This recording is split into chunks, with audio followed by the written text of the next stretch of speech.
Alors, on a décidé d'appeler cette table ronde « Comment savons-nous que nous avons un problème écologique global ?»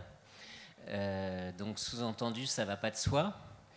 Ça suppose qu'il y ait des outils pour le mesurer, des perceptions, des mesures, des quantifications, des ordinateurs, des satellites, des communautés scientifiques, des conférences internationales. Donc, tout un appareil technique et sociale qui positionne un certain nombre de phénomènes, de processus comme des problèmes devant être traités à l'échelle internationale comme ayant une dimension planétaire, comme ayant une dimension globale. Et donc c'est cet ensemble de dispositifs et de processus par lesquels nous savons que nous avons un problème environnemental global que nous allons interroger. On a repris le titre à un article qui datait déjà de 1992 d'un écologue et d'un sociologue qui avait appelé ça « How do we know we have environmental problems ?» et qui se posait cette question-là, qui est un ensemble, un domaine de recherche qui a été approfondi par beaucoup d'autres chercheurs depuis. Donc ce qu'on va essayer, c'est de vulgariser, de discuter, d'illustrer, de prolonger par les recherches en cours de nos trois intervenants ce type de questions.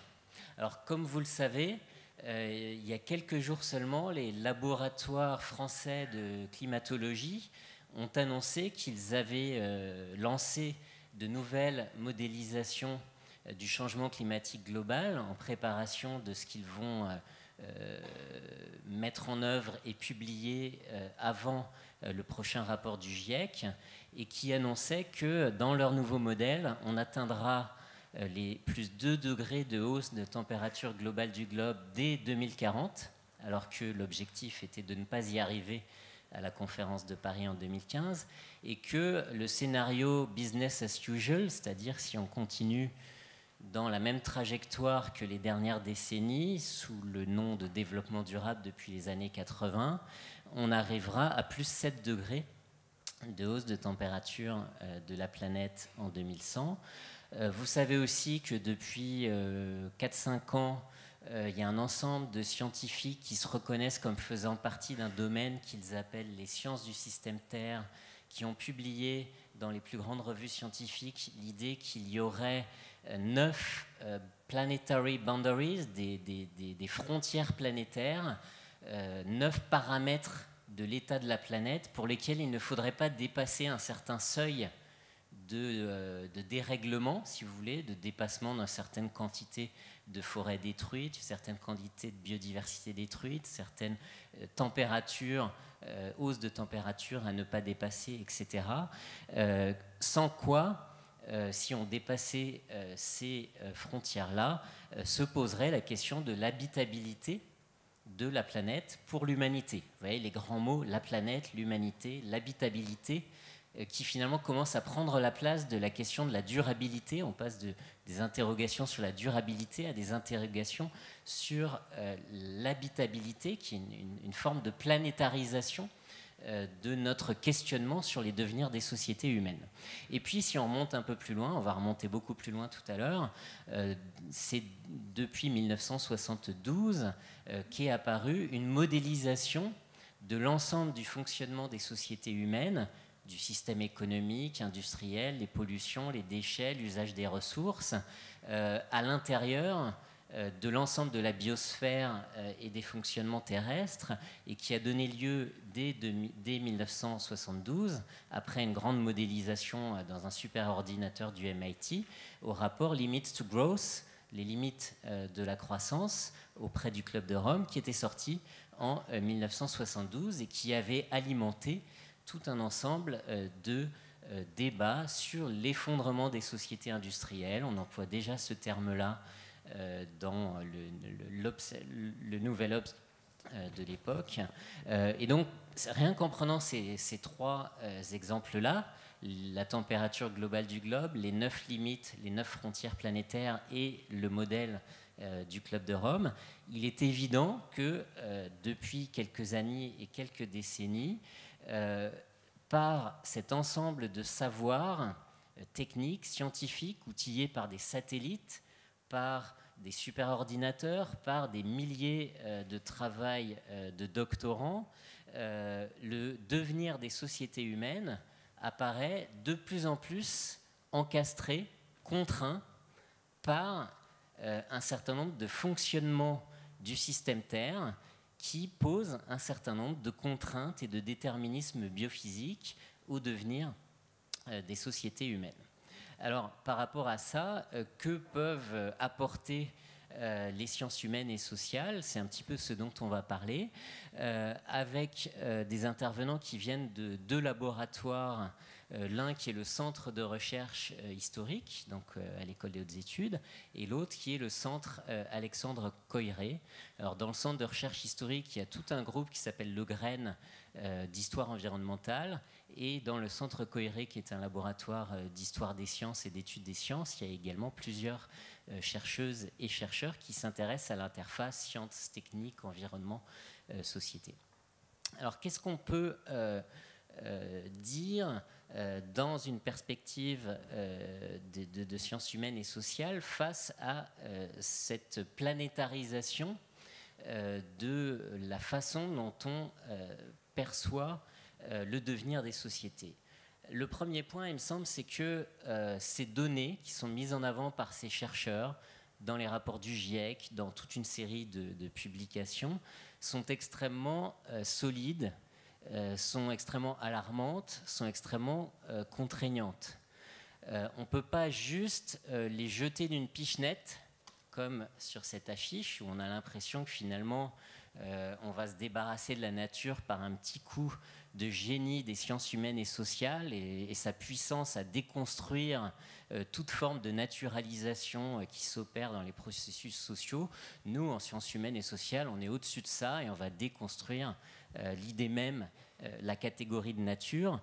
Oui, la catégorie de nature est à déconstruire, et je vois qu'il y a Philippe Descola dans la salle, mais par contre, le panel qui est présent aujourd'hui ne va pas vous proposer de totalement ne pas tenir compte, considérer comme nuls et non avenus tous les travaux des sciences du système Terre, de la climatologie, de l'écologie globale, de la géologie, qui nous produisent un certain nombre de données sur les dérèglements planétaires.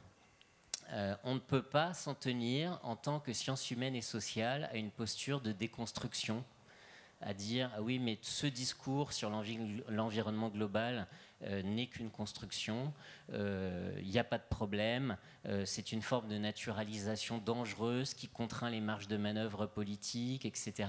On ne peut pas se limiter là, étant donné les situations de dérèglement que nous connaissons et dans notre dialogue avec les sciences de la vie, de la Terre. Je ne pense pas que ce soit une posture suffisante. D'autant plus que cette idée même de dérèglement climatique, de crise écologique qui a pris une telle ampleur dans le temps et dans l'espace que les scientifiques nous proposent même d'inventer un nouveau terme après l'Holocène, parce qu'ils nous disent qu'on est sorti des cadres et des fourchettes de l'état de la Terre pendant les 12 000 dernières années et qu'on rentre dans une autre époque de la planète. Ce dérèglement, ce déraillement dans l'histoire de la Terre vient percuter, vient réfuter, vient questionner toute une série de valeurs et de croyances de notre modernité.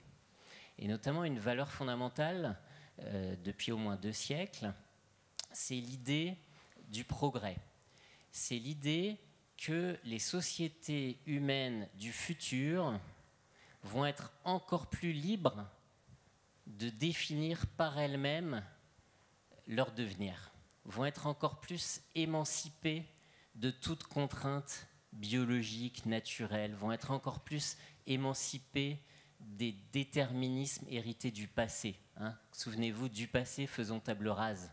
Il y a l'idée que si ce n'est pas le cas aujourd'hui, au XIXe siècle, Marx, etc., si il n'y a pas une autodétermination absolue des sociétés à ce moment-là, dans le futur, dans le XXe siècle ou XXIe siècle, tel que Marx le rêvait, les sociétés se construiraient par elles-mêmes, ne dépendraient plus du passé, ne dépendraient plus de toutes ces contraintes du naturel et du passé. Or, qu'est-ce qui se passe avec les évolutions actuelles de la planète? Les sociétés de la fin du XXIe siècle, pour savoir si elles auront une planète à plus 4, plus 5, plus 6 ou plus 7 degrés, et donc un niveau de hausse des océans qui sera de 50 cm ou de 1,40 m. Et donc s'il va falloir évacuer 500 millions de personnes ou beaucoup plus dans les villes, dans les vallées et les deltas du Nil, du Gange, etc. Parce que 50 cm, c'est plusieurs centaines, 50 cm de hausse des océans, c'est plusieurs centaines de millions de personnes qui doivent quitter leur foyer. Donc ce fait de savoir quelles seront les marges de manœuvre des sociétés de la fin du XXIe siècle, quelles seront les marges d'habitabilité de telle ou telle région sur Terre en 2100, ce choix-là ne sera pas le fait des sociétés de la fin du XXIe siècle. Ce n'est pas eux qui vont déterminer. Ça va être des marges de manœuvre qui vont se restreindre et qui résulteront des choix des sociétés antérieures à elles, c'est-à-dire de nous aujourd'hui.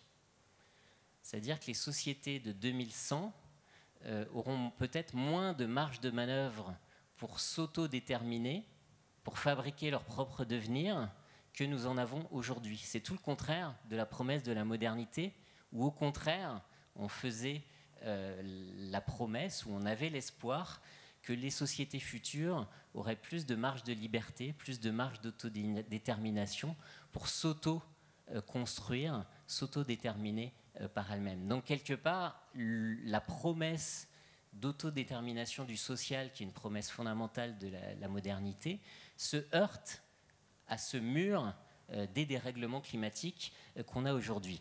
Or, cette promesse de l'autodétermination du social, elle a été fondamentale dans la naissance des sciences sociales. Durkheim, l'importance, on explique un fait social qu'avec un autre fait social. C'est le moment où les sciences sociales s'émancipent de l'anthropologie biologique, des discours sur les déterminismes climatiques, sur les formes sociales, politiques et culturelles des sociétés. Ça a été un moment très important pour le développement des sciences humaines et sociales, mais qui a été basé sur cette hypothèse ou cette croyance dans l'autodétermination des sociétés, et qui a fait qu'on a eu tendance en sciences sociales à n'expliquer le devenir des sociétés humaines, en tout cas les plus avancées, les plus civilisées, parce que lorsqu'on a étudié des sociétés primitives ou médiévales, par exemple pour les historiens, là on faisait des grandes parties sur le milieu, les déterminismes et les contraintes posées par le milieu, mais plus on pensait que les sociétés étaient avancées, développées et civilisées, plus on pensait qu'elles étaient arrachées aux contraintes du milieu, et que donc il n'était plus très pertinent pour penser leur devenir de prendre en compte ces matérialités, ces mille boucles de rétroaction entre humains et non humains pour expliquer le social.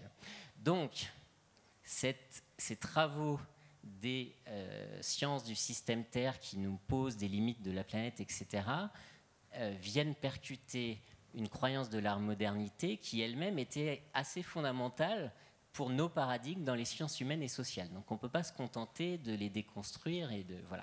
Et une fois qu'on a dit ça, malgré tout, reste entière un certain nombre de questionnements sur comment peut-on dire que nous avons un problème écologique global. Comment peut-on dire qu'il y a des limites globales quantifiées par des experts scientifiques que nous devrions, nous, société d'ici ou de là-bas, ne pas dépasser? Comment on peut dire d'emblée que tel problème est d'échelle planétaire, que c'est d'abord en produisant des savoirs à l'échelle planétaire ou des formes d'intervention politique à l'échelle planétaire qu'il faut penser les questions environnementales?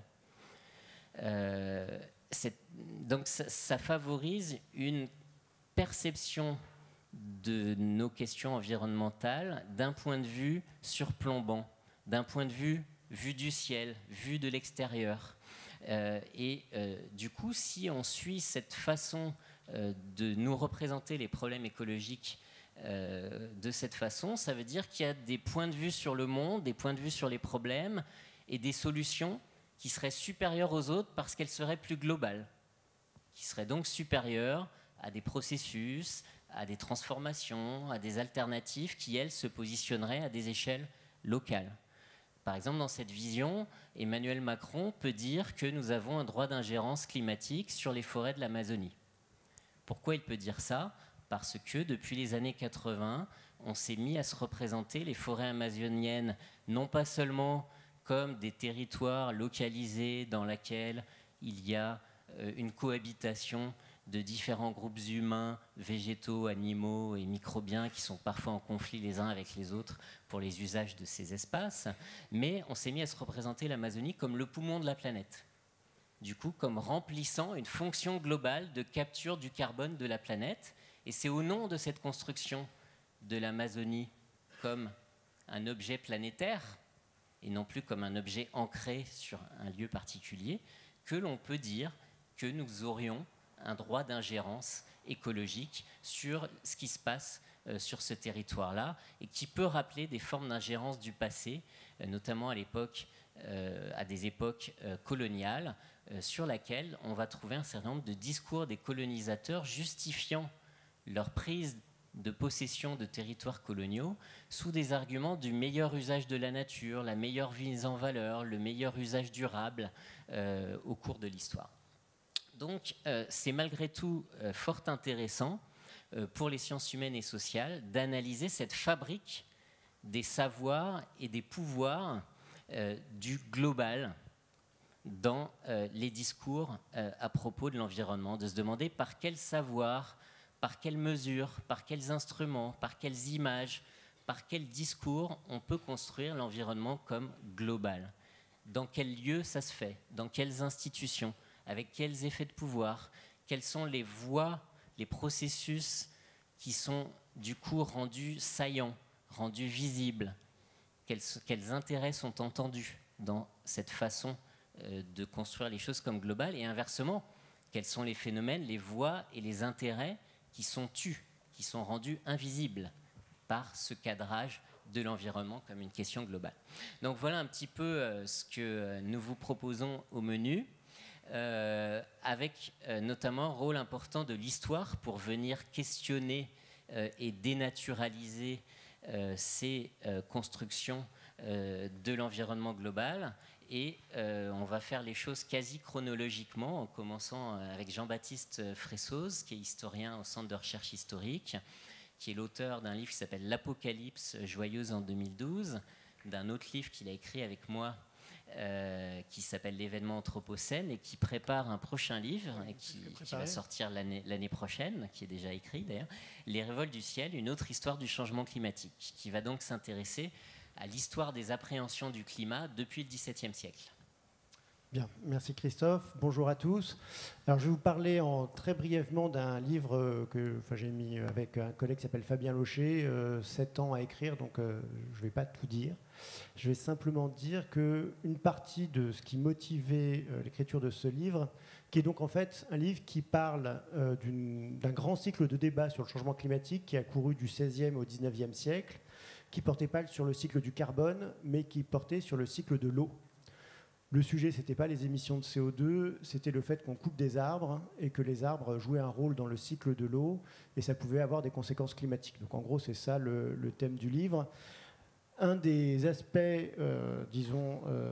qui motivait l'écriture de ce livre, c'était un discours contemporain qui vient des sciences dures, mais qu'on retrouve aussi beaucoup chez les philosophes et aussi chez les sociologues, qui est de dire on vit un moment quand même extraordinaire, on vit un moment de prise de conscience environnementale.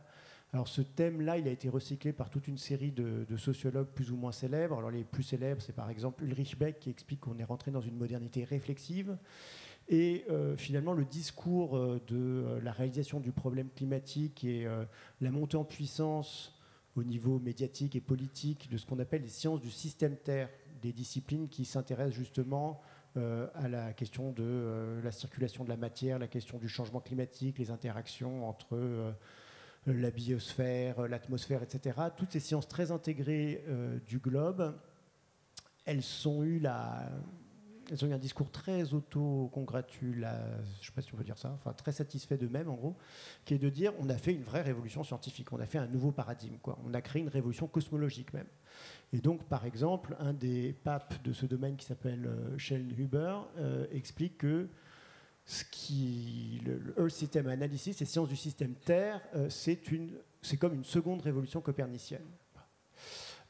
Et ce discours-là a eu aussi énormément de succès parmi les philosophes, parce qu'évidemment, pour les philosophes, c'est très utile de dire on est en train de vivre un moment extraordinaire de révolution cosmologique, ontologique, parce que ça permet de justifier en quelque sorte leur travail, puisqu'ils doivent nous guider dans ce nouveau moment. Bon.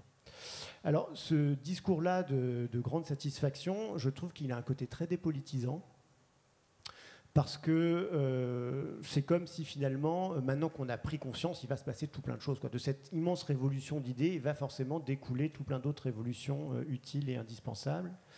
C'est impossible de faire de la bonne histoire avec ça, parce qu'évidemment, si nos ancêtres se fichaient complètement de l'environnement, la question de l'histoire environnementale n'a plus grand intérêt.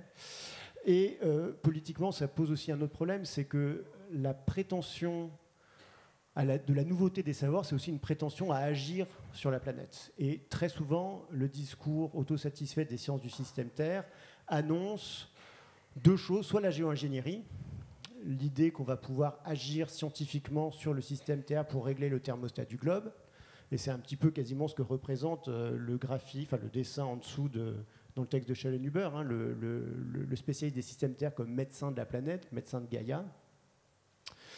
Ça peut aussi annoncer des choses encore moins ragoûtantes, qui est le néo-malthusianisme. Et il y a un très fort courant néo-malthusien parmi ces grands spécialistes du système Terre.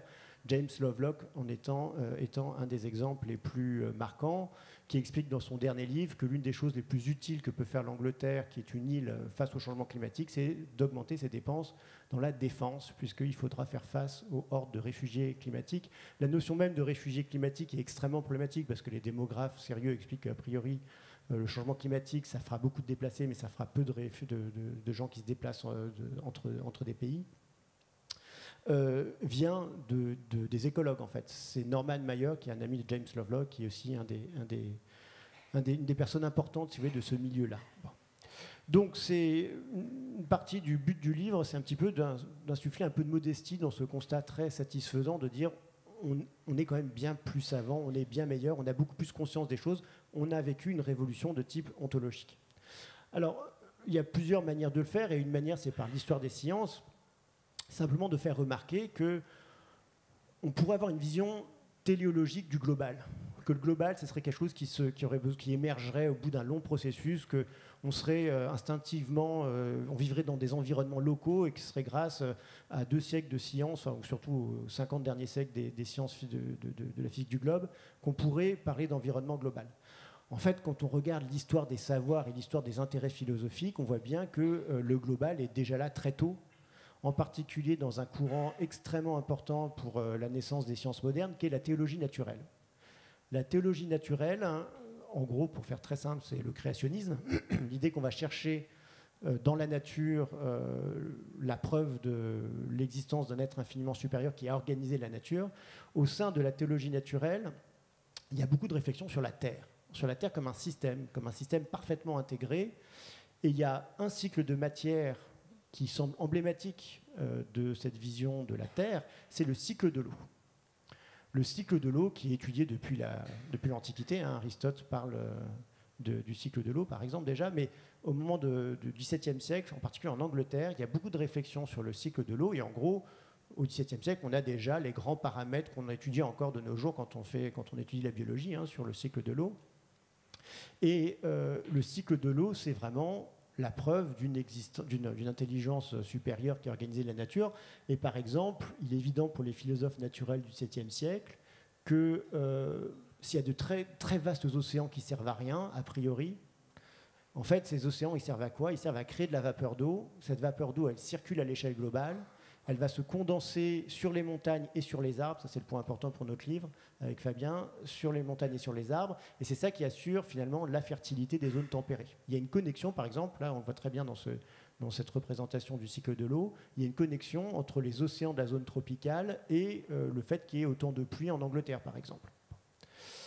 Alors, au sein de cette vision globale donc, du cycle de l'eau, à partir du XVIe, XVIIe siècle, en lien avec la colonisation de l'Amérique, je ne peux pas rentrer dans les détails, il y a une question qui intéresse beaucoup les philosophes naturels, les savants, c'est de dire finalement, c'est quoi le rôle de la végétation dans le cycle de l'eau et qu'est-ce que ça fait que de déforester à l'échelle où on est en train de déforester en Amérique du Nord, par exemple, ou en Amérique centrale.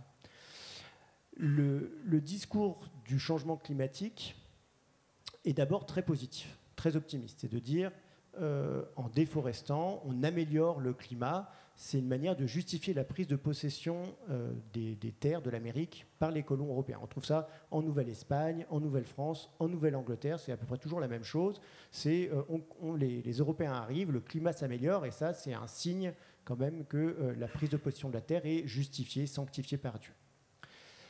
Ce que je trouve intéressant, c'est que ce discours-là bascule à la fin du XVIIIe siècle pour tout un tas de raisons complexes, et on va, pour des raisons qui sont assez françaises en vérité, c'est une histoire assez française à partir de ce moment-là, c'est lié à la Révolution française et à l'angoisse de ce que la Révolution aurait fait sur les forêts. Il y a tout un discours, disons, de type gouvernement des masses, gouvernement de la paysannerie, de dire il faut respecter les forêts, parce que si vous coupez trop de bois, vous allez dérégler le climat et donc attenter à vos propres récoltes. C'est une manière de gouverner, si vous voulez, les usages populaires de la nature après la Révolution. C'est lié à une crise forestière aussi. Je reviendrai sur ces slides après, désolé. C'est lié à une crise forestière. Il y a une grande angoisse à la fin du XVIIIe siècle sur l'épuisement des forêts françaises. Et ça, par exemple, c'est un frontispice qui introduit un mémoire sur comment construire des cheminées plus efficaces. Une question assez basique d'efficacité énergétique, si vous voulez. Comment se chauffer en consommant moins de bois. C'est relié à la question de la forêt française et c'est relié à la question de l'équilibre de la Terre, et que si on coupe les forêts, on coupe ce petit fil qui maintient la Terre en équilibre et qui risque de tomber bien bas si on coupe ces forêts. Alors, il y a plusieurs points importants à faire. Le point, je dirais, le plus original dans ce qu'on a fait avec Fabien, c'est un des points, c'est en tout cas qu'on a regardé un petit peu tous les savoirs qui sont produits dans le cadre de ce débat-là sur le changement climatique. Et ce qui est frappant, c'est de voir que c'est des savoirs qui, pour l'époque, sont à peu près au sommet de ce qu'on pouvait faire, j'ai envie de dire. À l'époque, c'était les meilleurs savoirs possibles, j'ai envie de dire, sur le changement climatique. Par exemple, on va se mettre à faire de la thermométrie historique. On va, à partir de la fin du XVIIIe siècle, on commence à avoir une longue durée de registres météorologiques. Les registres météorologiques un peu sérieux, c'est à partir du début du XVIIIe siècle, où les observateurs enregistrent plusieurs fois par jour, à heure régulière, les températures. Et en 1770, il y a des météorologues qui commencent à étudier ça de manière rétrospective et qui étudient l'évolution du climat.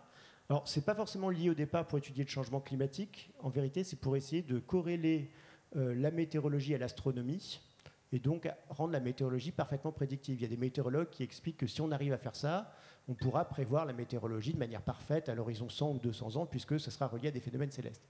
Mais ce faisant, par exemple, un Italien qui s'appelle Giuseppe Toaldo montre qu'il y a eu un refroidissement assez considérable à Padoue, trop important sans doute par rapport à ce qui s'est vraiment passé, il parle de 4 degrés au mur, mais ce constat-là, ça entre en interaction avec plein d'autres théories, par exemple la théorie de Buffon, du refroidissement progressif du globe. La Terre, ce serait une sorte de morceau de soleil qui se refroidirait peu à peu. Donc on essaye de produire des savoirs. Alors cette thermométrie historique, elle est très critiquée, et donc ce qui se passe plutôt, c'est l'étude de proxy climatique. Toujours dans les années 1770, on se met à étudier de manière rigoureuse l'état historique des rivières.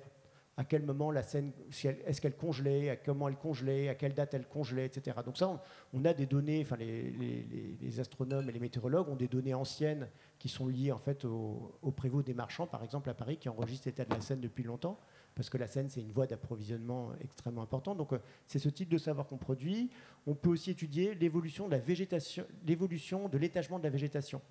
Les naturalistes savent évidemment que c'est des essences différentes qui poussent à différentes altitudes, et ils essayent de trouver des traces historiques, et par exemple ils sont très surpris de voir par exemple des troncs de vieux mélèzes à des endroits où les mélèzes ne peuvent plus pousser. Et on étudie évidemment les glaciers qui, et je dirais à partir des années 1760, on a des études extrêmement précises historiques, en étudiant les cadastres, etc., sur l'évolution des glaciers. Donc c'est vraiment un sujet qui est traité scientifiquement. On en parle à l'Académie des sciences, à la Royal Society. Enfin, la question du changement climatique est scientifiquement importante. Et elle est évidemment économiquement fondamentale, puisqu'on est dans des sociétés agraires où l'essentiel de la richesse provient de la terre, hein, du sol. Et la question de qu'est-ce que sera le climat à l'horizon 20 ou 30 ans est une question économiquement hyper importante. Par exemple, en 1780, les oliviers en Provence gèlent. 1784. Question, est-ce qu'on doit replanter des oliviers ?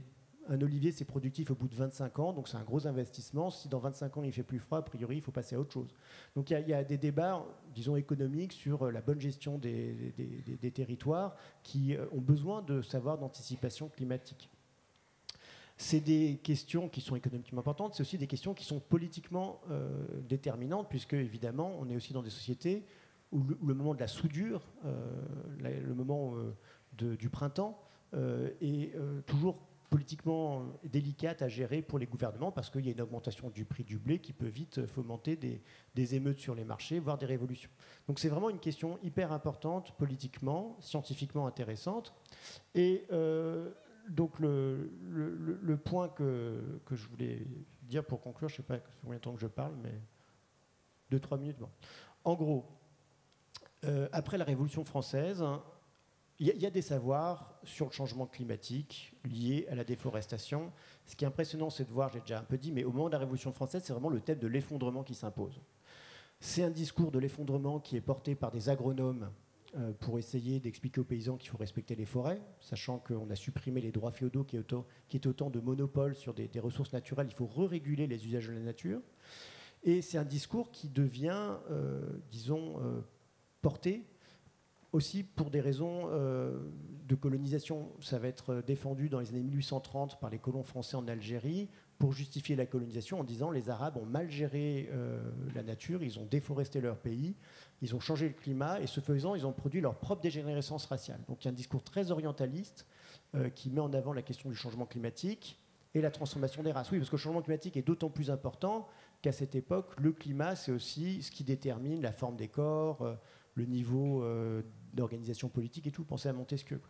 Donc c'est le discours de l'effondrement qui l'emporte dans les années 1820-1830. Voilà, je vais peut-être m'arrêter là. Peut-être 2 mots pour dire pourquoi on a oublié tous ces débats. Il y a 2 raisons principales. Premièrement, la science avance et, par exemple, au sein de ces débats climatiques, il y a la théorie des glaciations qui émerge. C'est en Suisse qu'elle apparaît, cette théorie-là, l'idée que dans le passé, la Terre était beaucoup plus froide et qu'il y avait d'énormes glaciers qui couvraient une bonne partie de l'Europe du Nord. Cette théorie-là, elle émerge en Suisse parce qu'on s'intéresse à la question du changement climatique et du refroidissement de la Terre. Les Suisses sont très en avance sur ces études des glaciers parce que quand ils étudient les glaciers, ils pensent voir en fait prédire la mort thermique du globe. Donc il y a vraiment beaucoup de recherches là-dessus et ça aboutira à la théorie des glaciations. Mais la théorie des glaciations, c'est aussi une manière de dire finalement que l'homme n'est pas grand-chose face à ces grandes variations climatiques. Et plutôt que la vision d'une Terre qui peut être profondément transformée par la déforestation, par l'agir humain, on a plutôt la vision de grands cycles climatiques au sein desquels l'homme n'est pas grand-chose. L'homme est pris dans ces grands cycles climatiques. Donc dans la seconde moitié du 19e siècle, quand vraiment la théorie des glaciations s'impose, ça a tendance à remettre en cause ces théories anthropiques du changement climatique. Puis il y a une autre raison qui est sans doute plus fondamentale, c'est que dans la seconde moitié du 19e siècle, je ne sais pas si c'est une forme d'arrachement, mais il y a une forme en tout cas, disons, de désintérêt vis-à-vis du climat. On le voit très bien dans les archives départementales. Il y a des enquêtes très précises pilotées par les préfectures météorologiques pour prévoir quelle va être la récolte suivante, des séries continues à partir de 1815 jusque dans les années 1840-1850, et puis ça finit par s'affaiblir, tout simplement parce que la question du climat, la question des récoltes est beaucoup moins importante à partir du moment où on a des chemins de fer, où on peut approvisionner certaines régions de France. S'il manque du blé quelque part, on pourra toujours amener du blé qui aurait été produit ailleurs. Et puis avec la globalisation économique encore plus, le cours des céréales s'effondre dans la seconde moitié du 19e siècle avec l'entrée en scène des pays neufs, l'Amérique et la Russie en particulier.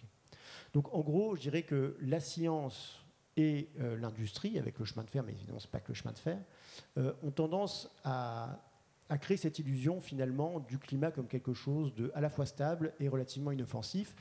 Et cette impression de grande révolution cosmologique, c'est simplement qu'on avait oublié à la fois cette histoire et à la fois cette construction progressive d'ignorance finalement sur ces questions climatiques. Merci.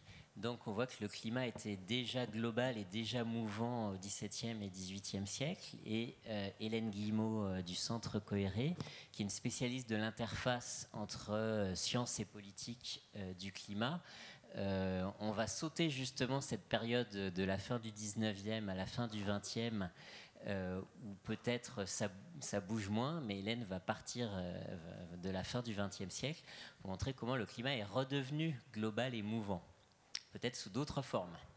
Oui, merci. En fait, pas de la fin, du milieu du XXe siècle. Donc moi, je vais effectivement m'intéresser au climat, pas aux sciences du système Terre, aux sciences du climat.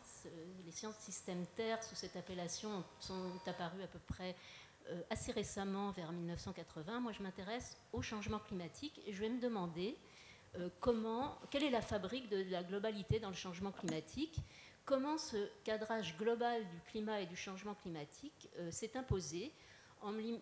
Donc, à partir de la seconde moitié du XXe siècle, je vais d'abord parler de la construction scientifique de ce climat global, du rôle du politique ensuite, même s'ils sont en fait très mêlés. Et puis après, je me demanderai un petit peu quelles sont les critiques qu'ont soulevé finalement ces visions très globales. Donc la carte que vous voyez ici, ce n'est pas une carte du climat global, c'est une carte des climats régionaux, absolument classiques, tels qu'ils ont été définis vers 1880 par Vladimir Köper, dans un ouvrage qui a été réédité pendant plus de 50 ans. Et la climatologie, à cette époque, c'était une science statistique, empirique, qui étudiait des types de temps dans différentes régions du monde, climat méditerranéen, climat, etc. Bon, certains l'ont peut-être appris à l'école. En France, jusqu'aux années 60 ou 70, la climatologie, c'est une sous-discipline de la géographie physique. Et le climat, en fait, est étudié plutôt comme, en fait, des causes d'autres phénomènes agricoles ou urbanisme, etc., que comme ce qui sera plus tard, c'est-à-dire la conséquence de facteurs physiques. Alors, si la climatologie est en quelque sorte régionale, en revanche, la prévision météorologique est globale, ou relativement globale, si je puis dire, depuis assez longtemps. Les stations d'observation de météo sont les premières utilisatrices de la communication des télégraphes, tout simplement parce qu'on s'est aperçu que les dépressions et les tempêtes se déplacent et sont relativement prévisibles à condition de disposer de mesures réparties sur une grande partie du globe, en Europe en l'occurrence. Et l'Organisation météorologique internationale est mise en place dès 1873 pour standardiser, harmoniser les mesures et les transmissions. Donc c'est une des premières, pas la première, mais une des premières organisations scientifiques internationales. Et à l'époque, la prévision consistait essentiellement à suivre des trajectoires de perturbations sur des cartes. Tu peux me passer le... Merci. Alors, les choses, évidemment, vont changer avec l'avènement des ordinateurs. La modélisation par ordinateur, elle a une de ses premières utilisations, c'est précisément la prévision du temps. En fait, dès la fin des années 40, les ordinateurs, les tout premiers ordinateurs, comme on voit ici, ont été utilisés pour les tout premiers modèles de prévision, et c'est la première utilisation après les bombes nucléaires. Les ordinateurs permettent des calculs longs, des calculs difficiles, et de rassembler un très grand nombre de données. Et c'est comme ça qu'ils ont réussi, que la prévision par ordinateur a rejoint la météorologie dynamique, c'est-à-dire la théorie du déplacement des masses d'air, et la climatologie. Les trois se sont réunis dans une seule discipline, qui est la météorologie. Donc ces modèles, les premiers modèles de prévision, sont pratiquement tout de suite globaux. Les tout premiers, en fait, recouvrent seulement la surface des États-Unis, mais très vite, ils sont globaux, simplement parce que prévoir le temps dans un pays, ça suppose qu'on ait des données d'observation sur toute la planète à cause de la vitesse de circulation de l'atmosphère. dès le milieu des années 50, donc très peu après, les mêmes chercheurs qui avaient mis au point les premières prévisions numériques du temps, aux États-Unis à Princeton, c'est dans le laboratoire de Princeton, sur l'ordinateur que vous avez vu tout à l'heure, là, dans la dernière diapo, développent avec pratiquement les mêmes algorithmes qui sont en fait des simplifications des équations de la mécanique de fluide adaptées à l'atmosphère, développent les premiers modèles de circulation de l'atmosphère qui sont les ancêtres des modèles de climat et qui sont évidemment globaux puisque cette circulation est planétaire. Donc, les grands traits de la circulation atmosphérique, en fait... les grands traits de la circulation atmosphérique sont donc étudiés à l'échelle planétaire dès les premiers modèles de climat, mais en fait, ils l'étaient déjà depuis qu'on étudie la circulation de l'atmosphère au XVIIIe siècle, donc bien avant les ordinateurs, comme vous voyez sur le schéma. Donc, si les modèles numériques sont des très puissants instruments dans la globalisation du climat, ce ne sont pas les seuls, évidemment. L'effet de serre du CO2, qui est connu depuis le début du XXe siècle, mais qui n'est considéré comme vraiment dangereux et préoccupant pour l'avenir de la Terre que bien plus tard, à la fin des années 70, a été néanmoins une préoccupation d'un climatologue et océanologue qui s'appelle Roger Revelle, américain. Et dès 1957, Roger Revelle propose de mesurer le CO2 de l'air et un de ses étudiants, David Keeling, conçoit et installe à Hawaï, en haut du volcan Mauna Loa, le premier instrument de mesure du CO2 qu'il a mis au point, qui est très astucieusement, et dont la courbe montre de façon extrêmement claire l'accroissement de la concentration du CO2 dans l'atmosphère. Donc, c'est ce qu'on appelle la courbe de Keeling, et c'est devenu une icône du changement climatique et une icône de la du caractère global de ce changement. Parce qu'en fait, en mesurant le CO2 en un seul lieu, en haut de ce volcan, on a d'emblée une mesure globale en raison du fait que la concentration du CO2 est à peu près la même partout. Alors, en fait, évidemment, comme toujours en science, ce n'est pas tout à fait vrai. La concentration du CO2 varie localement, selon qu'on est près de forêts, près d'agglomérations, etc. Mais en se mettant en haut du volcan, on a quand même, et avec un instrument très perfectionné, on arrive à avoir une concentration qu'on peut considérer comme globale. Et en fait, cette image de la globalité, elle est ici redoublée. Elle est redoublée par les oscillations annuelles que vous voyez et qui témoignent du cycle global du carbone dans la végétation terrestre, qui tous les ans, la végétation absorbe du CO2 au printemps, le relâche en automne, et on a ici une autre image de la globalité du climat. Donc les molécules de CO2, elles se mélangent très vite à l'atmosphère, à l'air, elles circulent autour du globe, et le réchauffement par effet de serre est donc bien global, indépendant du lieu d'émission du CO2, et aucun lieu sur la Terre n'échappe à ce réchauffement global, même si en fait les manifestations de ce réchauffement, elles, sont beaucoup plus locales et beaucoup plus différenciées. Donc ça, c'était un petit peu pour l'aspect scientifique de la globalisation, mais cette globalité n'est pas seulement le résultat des propriétés de l'atmosphère et de la modélisation numérique.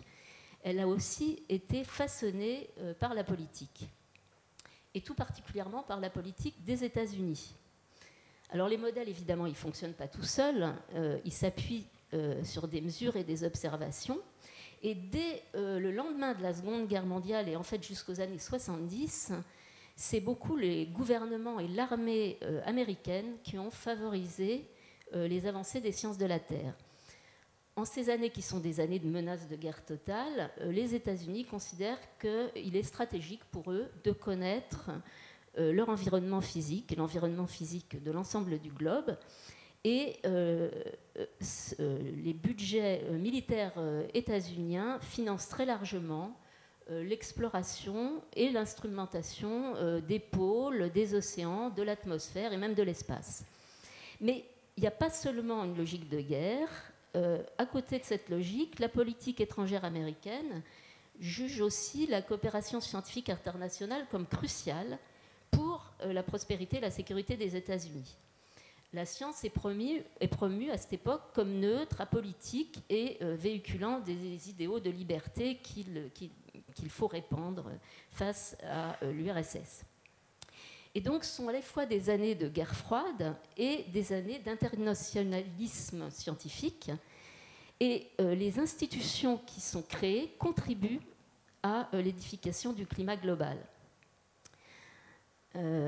Alors, la première de ces institutions, c'est l'Organisation météorologique mondiale. Alors, je vous ai parlé tout à l'heure de l'Organisation météorologique internationale.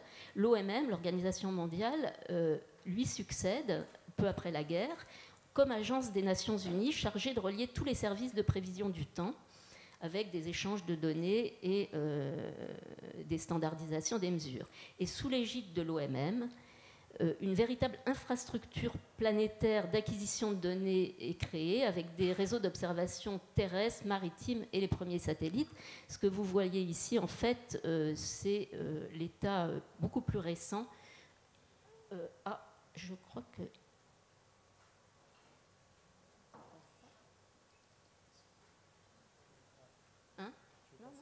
Voilà, c'était ça. Hein. Ouais, c'est ça que je... Donc là, vous voyez l'infrastructure de tous les réseaux terrestres, maritimes et spatiaux d'observation qui contribuent évidemment grandement à la construction de ce climat global. Une autre manifestation... ouais, alors là, je ne crois pas que... Ouais, une autre manifestation...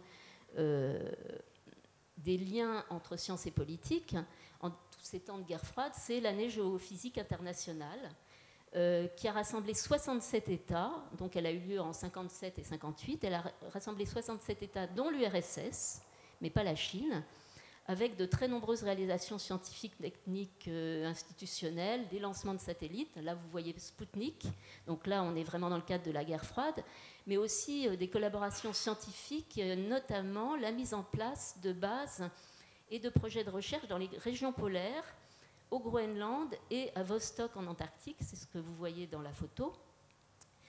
Dans ces bases polaires sont réalisées avec les soviétiques, dans le cas de Vostok, il y a des Français et des soviétiques qui ont travaillé ensemble, des forages de la glace qui ont été d'une très grande importance ensuite pour la connaissance des climats passés et donc aussi pour les sciences du changement climatique. Et d'ailleurs, la station de mesure de Mauna Loa, la mesure du CO2, dont j'ai parlé tout à l'heure, fait aussi partie des instruments qui ont été financés dans le cadre de cette année géophysique. Une autre manifestation, mais je vais aller peut-être plus vite, scientifique internationale qui a contribué à cette globalisation, c'est le programme scientifique GARP. GARP, ça veut dire Global Atmospheric Research Program, qui a été lancé à l'initiative du président Kennedy en 1961. Même si le programme lui-même, les expériences ont eu lieu plutôt dans les années 70, qui a été soutenu par les plus grands scientifiques et météorologues qui ont beaucoup poussé la mise en place d'un système d'observation atmosphérique globale. Et d'ailleurs, il a été aussi très important pour la climatologie française, puisque le premier grand laboratoire de climatologie, laboratoire laboratoire dynamique à Paris, a été créé en 1968, en grande partie pour prendre part à ce programme. Et le LMD développera des satellites d'observation en lien avec le CNES, des réseaux d'instruments de mesure. Là, on voit le lancement de ballons pour l'observation dans des régions où il y avait peu d'instruments, et le premier modèle numérique de climat français dont est issu le modèle actuel qui a donné les résultats dont Christophe a parlé. J'ai pas tout à fait. Donc, bon, alors je continue pour dire qu'ensuite, les questions d'environnement ont pris de l'importance à partir des années 70, est créé le Programme mondial de recherche sur le climat, qui prend la succession de GARP et qui va lui aussi jouer un rôle absolument déterminant dans la globalisation du climat, en coordonnant tous les efforts des communautés scientifiques mondiales sur le climat. Et par exemple, c'est sous l'égide de ce programme que sont coordonnés et intercomparés tous les résultats des modèles de climat du monde entier. Et donc, ces modèles qui forment la base des rapports du GIEC.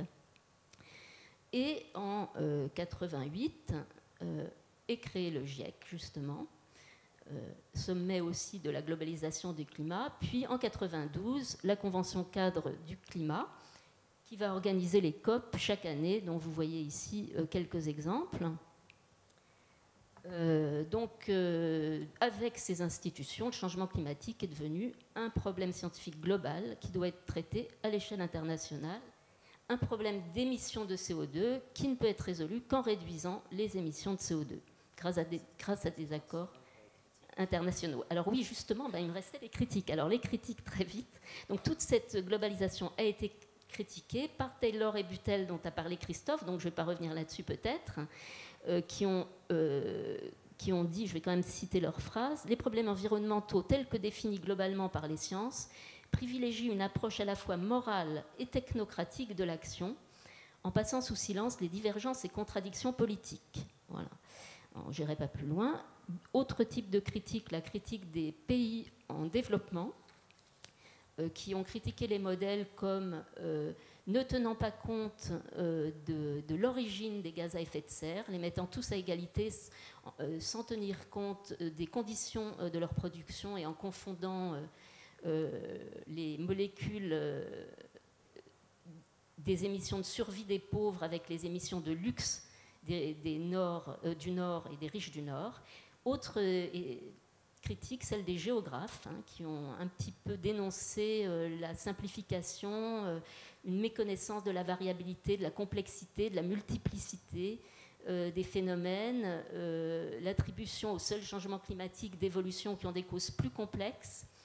Ils ont dénoncé une vision décontextualisée et qui efface les différences culturelles et locales et écrase les échelles au profit de la seule échelle globale. Et je voulais juste finir en disant que, en fait, cette globalisation, elle a montré ses limites avec la COP de Copenhague, qui n'a pas réussi à produire un accord entre tous les pays et où l'approche globale du partage de fardeau pour la réduction des émissions a été remplacée par une approche où chaque pays s'engage sur des réductions d'émissions volontaires. Et alors qu'on disait que le changement climatique était défini comme un problème global ne pouvant se résoudre qu'au niveau planétaire, eh bien maintenant, on dit que c'est un problème qui doit se résoudre au niveau local. Donc, merci, je suis désolé, tu as été un peu vite sur la fin, mais du coup, ça va laisser plein de questions possibles. Et donc, notre dernier intervenant à la table ronde est Sébastien Grevesmühl, qui est chercheur au Centre de recherche historique et qui a écrit un livre, c'était 2015, qui s'appelle « L'invention de l'environnement global ». Pardon ? C'est le sous-titre, pardon. « La Terre vue du ciel », l'invention de l'environnement global. La Terre vue d'en haut. Vue d'en haut. Oui. C'est une discussion qu'on avait eue d'ailleurs à ce propos parce qu'on voulait faire un petit clin d'œil à Arthus Bertrand dans le titre, mais finalement on n'avait pas osé aller jusqu'au bout des choses. En tout cas, tu vas nous parler surtout des images de l'environnement global. Exactement, oui. Merci Christophe et bienvenue tout le monde. Alors moi je vais parler des cultures visuelles et des perspectives et contributions des cultures visuelles à la question justement de l'environnement global, de la visualisation de l'environnement global. Et moi, je vais être assez court. Je vais vous présenter surtout beaucoup d'exemples, beaucoup d'images, et pour vous montrer justement comment, dans une perspective historique, comment on a construit cet environnement global dans différentes manières, de différentes façons, et aussi dans des traditions différentes. Je vais vous montrer différentes traditions, parce qu'il y a aussi des continuités dans ces perspectives visuelles que j'aimerais bien vous montrer aujourd'hui. Je vais commencer par une tradition qui est celle de l'isoligne, parce que la ligne de contour, que vous connaissez tous de vos cartes de randonnée ou de cartes topographiques, mais là je vous montre une ligne de contour qui est différente, qui montre un phénomène géophysique complètement invisible, justement ici un phénomène géomagnétique, mais je vous la montre pour montrer une longue tradition d'un outil visuel qu'on a développé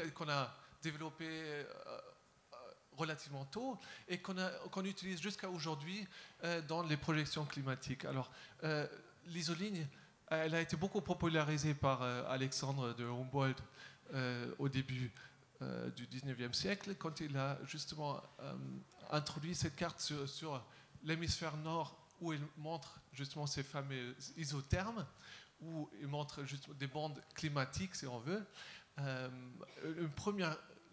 L'une des premières cartes, justement, qui m'ont basé sur pas beaucoup de mesures. Là, à l'époque, on utilisait peut-être il a utilisé une cinquantaine de mesures pour produire cette carte de température globale, si on veut.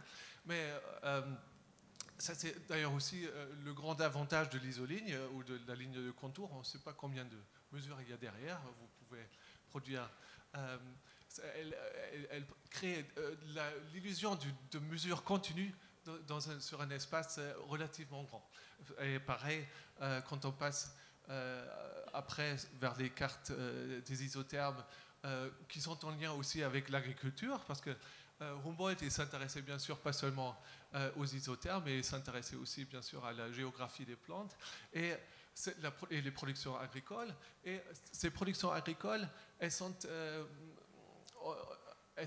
ont été mises bien sûr tout de suite en lien avec les isothermes, avec les isolignes et les zones climatiques. Et ici, un exemple où on a poussé un peu plus loin cette analyse de Humboldt pour faire déjà une carte plus globale. Et vous voyez aussi que les isothermes ils deviennent de plus en plus ondulés, avec plus de mesures qu'on intègre. Et cela va se poursuivre tout au long du 19e siècle, où ces cartes vont se complexifier. Des régions vont être plus accessibles aussi pour des nouvelles données. Et on se retrouve finalement dans les rapports du GIEC d'aujourd'hui, ou les plus récents rapports, où vous avez bien sûr le même outil qui est utilisé toujours dans les projections climatiques, aussi maintenant pour les climats futurs. Et les climatologues les utilisent régulièrement et on les connaît bien sûr aussi pour d'autres phénomènes géophysiques, pas seulement pour le climat, mais comme vous voyez ici, aussi en bas ici, on utilise bien sûr le même outil visuel pour les précipitations. Vous avez la même chose bien sûr pour la température de la surface de la mer, mais pour toutes sortes de phénomènes géophysiques globaux, et bien sûr aussi dans plein d'autres disciplines scientifiques où il s'agit de visualisation scientifique, on l'utilise aussi bien sûr.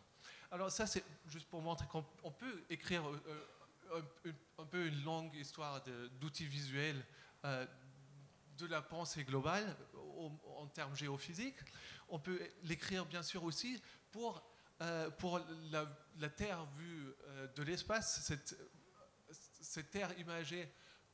Jean-Baptiste Fressoz, il a montré un globe suspendu on a vu déjà un exemple beaucoup plus précoce, mais dans cette tradition-là où on voit la Terre dotée d'une atmosphère comme une planète vivante, ce sont des images relativement récentes qui datent seulement du 19e siècle. Il y a une historienne de l'art qui s'appelle Elsa de Smet. Elle en a écrit un peu cette histoire dans son livre Voir l'espace, où elle retrace un peu l'histoire justement de vues de la Terre de l'espace, et notamment aussi en conjonction avec justement avec la Lune au premier plan, et on essaie justement de montrer la grande divergence entre la planète morte de la Lune et la planète vivante Terre. Et on peut aussi écrire une histoire comme ça, bien sûr, avec au XIXe siècle, c'est bien sûr les astronomes qui sont aussi très engagés pour la popularisation des sciences, qui vont montrer bien sûr beaucoup de ces images de la Terre vue de la surface lunaire, quitte à l'époque encore la Lune est encore avec beaucoup de montagnes, comme vous voyez, c'est encore un espace un peu mystique, qui qui se poursuit aussi en Allemagne avec Max Meyer qui va utiliser ça pendant ses démonstrations à l'Urania et qui va se poursuivre avec Lucien Rudeau qui est un peu l'inventeur du space art, c'est-à-dire d'un style esthétique particulier pour montrer ces mondes extraterrestres qui perdurent jusqu'à Stanley Kubrick avec Odyssée de l'espace et que la NASA utilise encore aujourd'hui quand elle va montrer des mondes ailleurs, comment on va explorer. Est-ce que c'est des mondes possiblement habitables, etc. C'est disons, on peut écrire cette lignée esthétique, comme l'a fait Elsa de Smet, justement, pour cette imagination du global, parce qu'en effet, il s'agit ici aussi, bien sûr, de voir la Terre de loin, justement en contraste à cet espace extraterrestre complètement inhabitable et austère à la survie humaine, bien sûr. Et quand Stanley Kubrick quand il a fait son film Odyssée de l'espace, il était déjà plein dedans dans l'époque spatiale, dans la course à la Lune. Et les images imagées, c'est-à-dire cette space art, ce courant esthétique de l'art qui montre la Terre de loin, a été remplacé bien sûr par des objets, par des documents, une documentation prise de l'espace avec des photographies. Et justement ici la première photographie spatiale réalisée avec une V2 dans le Nouveau-Mexique aux États-Unis. Quand on a récupéré les V2 de l'Allemagne, on les a amenés aux États-Unis pour justement faire des programmes conjoints militaires avec des universités qui ont lancé justement ces expériences qui ont un produit à côté, c'était justement des sous-produits, c'était aussi des vues de la Terre vue de loin de l'espace. Alors, on peut, ça, peu à peu, les systèmes météorologiques rentraient aussi dans ces visions-là, ici un mosaïque avec ces premières photographies réalisées aussi avec les fusées aérobies qui ont succédé, les fusées V2. Et vous connaissez tous, bien sûr, les images des missions Apollo. C'est un peu avec le lever de terre et la terre, la bille bleue de Apollo 17, qui sont devenues un peu, bien sûr, les images du mouvement environnementaliste, les icônes du mouvement environnementaliste, mais elles n'ont pas seulement une lecture simple, elles n'ont pas proposé une lecture très uniforme, mais on a bien sûr imaginé en même temps, ça a inspiré des projets beaucoup plus technocratiques, des projets du contrôle total de la Terre. On a parlé de la géo-ingénierie. Cette vision, elle a bien sûr aussi pas seulement inspiré le mouvement environnementaliste, mais aussi des projets de géo-ingénierie, etc. Alors, ça c'est une autre, voilà, une deuxième ligne que je vous voulais montrer, qu'on peut poursuivre aussi un peu dans la longue durée. Et pourquoi c'est important? Parce que, oui, on a bien sûr des documents satellitaires, après ces documents photographiques, qui ont rendu maintenant, bien sûr, l'environnement global accessible à toute heure et plusieurs fois par jour, mesuré avec des quantités de données énormes. Et la bille bleue d'Apollo 17, elle est devenue un peu ce visiotype, une icône qu'on essaye de reproduire constamment aujourd'hui, parce qu'il y a beaucoup ou plusieurs missions satellitaires qui ont reproduit justement cette vision d'Apollo.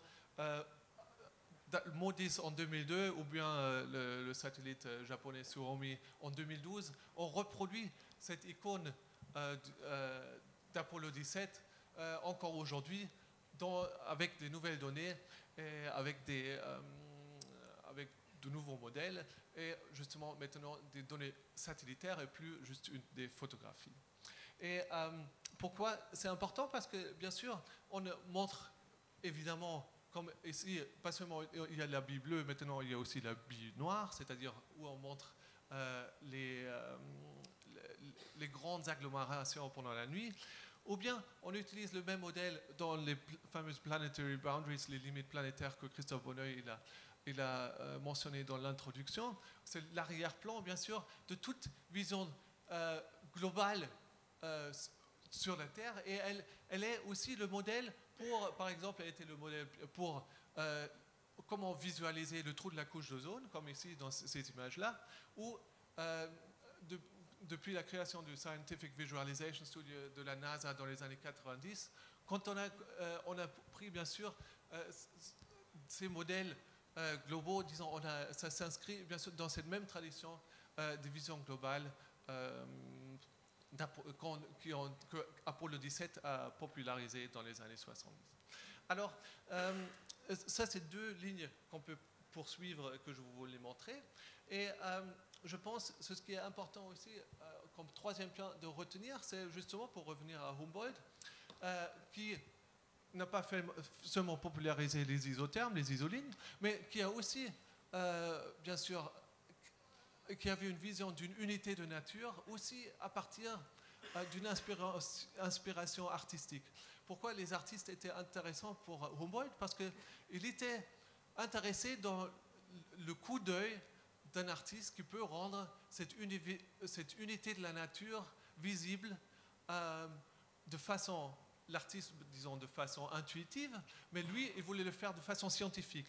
Et ici, le fameux tableau des ondes de Chimborazo, et il permet ça parce que la montagne, à l'époque de Humboldt, elle est bien sûr le modèle de la Terre entière. Parce que si une montagne est assez haute, elle permet de faire l'analogie entre la latitude et l'altitude. Et cette analogie qui permet de faire d'une montagne une vision sur la Terre entière, c'est cette analogie qui a fait de la montagne le lieu privilégié. Mais ces géographies, elles ont changé autour du le 19e siècle, la montagne, le 18e, 19e siècle, la montagne était importante. Aujourd'hui, on parle plutôt des pôles, on parle des tropiques. C'est là où on produit les savoirs de l'environnement global aujourd'hui. On est passé en quelque sorte aussi d'une vision statique du paysage, parce que finalement, c'est ce qui a inspiré Humboldt. C'était ce qui suivait un peu après sur ces parcs naturels aux États-Unis, comme Bierstadt, qui savait intuitivement rendre cette unité écologique de tout le paysage, de le rendre cela accessible et visible. Et là, il a fait ça dans ces grands tableaux très romantiques des parcs naturels états-uniens. Et cette unité de la nature, elle pouvait être représentée comme ça, mais elle est relativement statique. Elle est inspirée par le temps long, par le temps géologique, mais ça bouge pas beaucoup, bien sûr. Or, aujourd'hui, on est passé à une vision beaucoup plus dynamique. On est passé du paysage à des visions beaucoup plus globales, c'est-à-dire d'en haut. On a quitté en quelque sorte la vision du paysage pour aller vers l'auteur et pour quitter un peu la Terre pour la voir d'en haut. Et on a quitté aussi ce temps, disons, on le voit bien, par exemple, quand on voit les dernières projections climatiques. On parle, par exemple, d'isothermes qui bougent. On voit des climats, on est hanté par l'invasion des tropiques chez nous. On est dans une pensée beaucoup plus mobile des climats. Et voilà, c'est ce que je voulais montrer dans ce grand panorama des différentes images qu'on peut regarder dans le temps long. Et juste pour finir avec cet exemple, aujourd'hui on revisite Humboldt justement pour montrer, regarder comment l'agriculture elle est devenue beaucoup plus intensive. Regardez comment le recul des glaciers, comment on peut l'observer sur le Chimborazo, etc. Disons, l'environnement global, les changements environnementaux globaux, ils s'inscrivent aussi, bien sûr, dans le tableau de Humboldt, mais aujourd'hui, on a une mobilité beaucoup plus importante des climats, des mouvements des glaciers, etc. Voilà, c'est un peu ça l'idée que je voulais montrer. On peut revenir, même aujourd'hui, au tableau de Humboldt comme une source pour étudier les changements environnementaux globaux. Merci pour votre attention. Merci beaucoup pour ces 3 interventions extrêmement riches.